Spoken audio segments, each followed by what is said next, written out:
Hello, here's a skills reel for my 1440 Viz education class that I had in St. Clair College. Up first for this class that we learned, we have lighting. With lighting, we learned on how to more properly use it in a scene and how we can use it along with color in order to change the mood and the tone of a shot or a scene.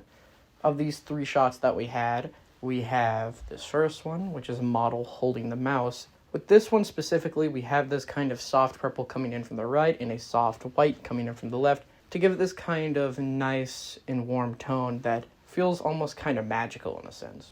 The next one, we took that a little more to the extreme and have both of the lights being much harder and creating almost like this line down the middle of the mouse that gives it a much more harsher feeling to the shot. And for the last one, we decided to get rid of the purple and only have the white, giving it a much more neutral tone while also using the white to add this kind of sheen effect down the side of the mouse to make it look a little more shiny. That's what we did with our lighting project.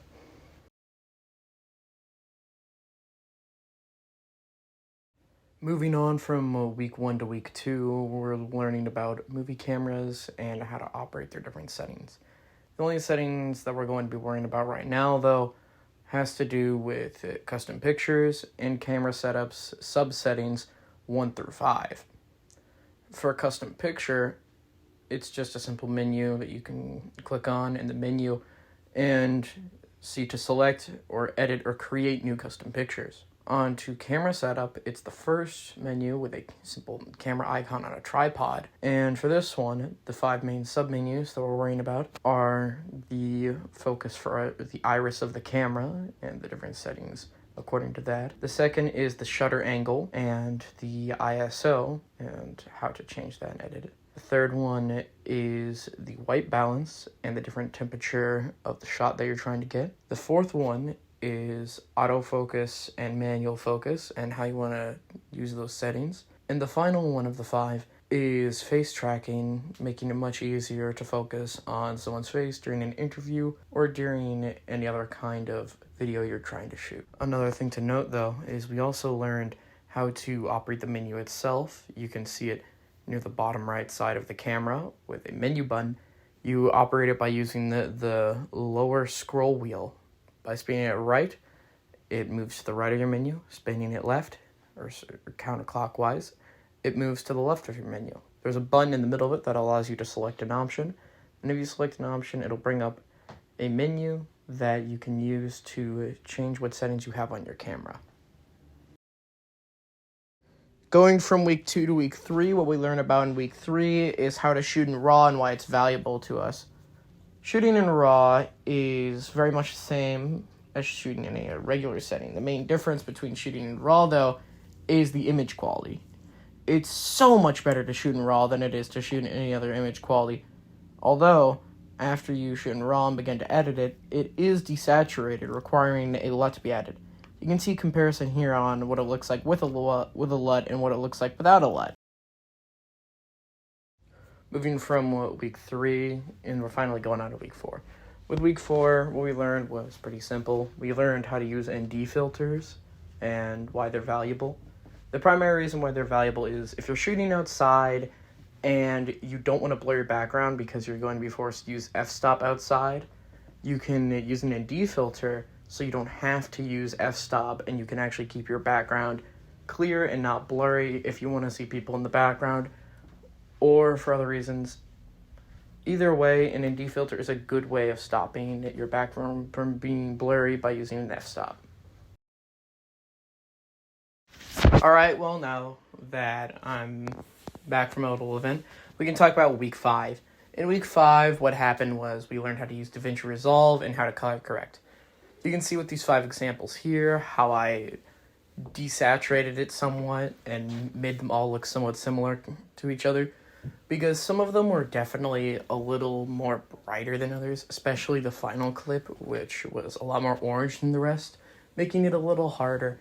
But overall, what we did this week was we learned on how to more properly use the different settings within DaVinci Resolve. Now that we made it out of week 5, we can go into week 6, where what we learned was different file sizes and what they actually do. Depending on the file size, it can be either large or small and have higher quality, but be much harder to store. The two examples I have before you are the MP4 10-bit 422 HD, which has a lot of high quality to it, but is much larger than the other file, which is labeled as MP4 8-bit 420 HD. Both of these files have their values. It's just, do you want one that has higher quality, but it's harder to store, or do you want one that has a lower quality, but is much easier to store, and you can have more of? We were essentially being taught on how to pick and choose which files we want for different videos we were shooting. We also learned in week 6 on how to tell the differences between different files and how to select them in the movie camera menu, which is in menu 3.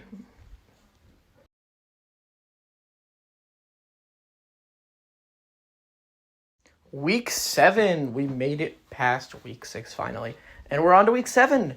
And in week 7, what we learned was white balance specifically. And with white balance comes color temperature. Depending on how high or how low you set it via kelvins, you won't really be able to get the shot you want, if you don't really know what you're doing, of course. The lower the amount of kelvins, the hotter the shot is. The higher the amount of kelvins, the colder the shot. You can see with these comparisons, we have a more neutral and well done shot with a regular white balance compared to one that has a very high and bright white balance and ISO. You can see that I tried my best here to make it look good, but I just couldn't contend with the high exposure. With the next one, we set the white balance to a very, very high level of kelvins, and we made it very cool. So cool, in fact, that it's very, very hard to get it back to normal. And this is the best I could do. So in short, what we learned is how to properly use white balance and how not to use it. That's it for this week.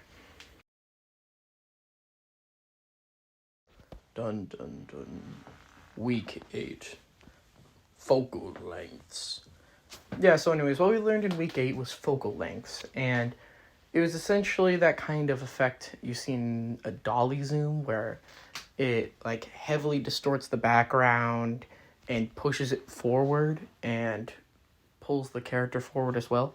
That very cool and weird looking effect, you can see it as we slowly transition from 24 to 28 to 35 to 50 to 85 to 105 to 135 to 200 millimeters throughout this. And you can see right at the end I also included a very shoddy version of a dolly zoom that I tried. Overall, what we learned was how to use different focal lengths and their different values, which is how they can change the background and how they can change the composition of a shot.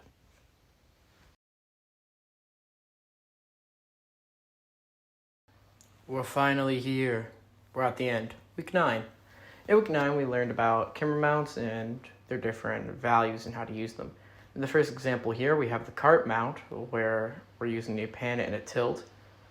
It's very smooth, although just depending on the surface, it can be very bumpy. For the next one, we have the gimbal mount. This one generally is going to be very smooth, although it has a lot more bounciness to it as it doesn't really have any protection on the Z-axis. This is why you can see a little bit of rolling and a little bit of bouncing on it, but no like overall pan, tilt, or roll. Although it's been fixed because of the use of the warp stabilizer. The value of this one is the fact that it's handheld. That's the main value of the gimbal mount for most people. Moving on to the final one, over the shoulder mount. This one's a lot easier to use, and although it's going to be a lot more shaky as it's relying on the person, it's going to be a lot easier to handle, and it's going to be a lot cheaper to use and get. Overall, what we learned is there are values between money, pay, and how expensive they are, and why we should get them, why we should not, and whether or not they're right for the different scenes, shots, or videos we're making. Anyway, that's the end of this. Thank you, Chuck, for teaching all of this to me.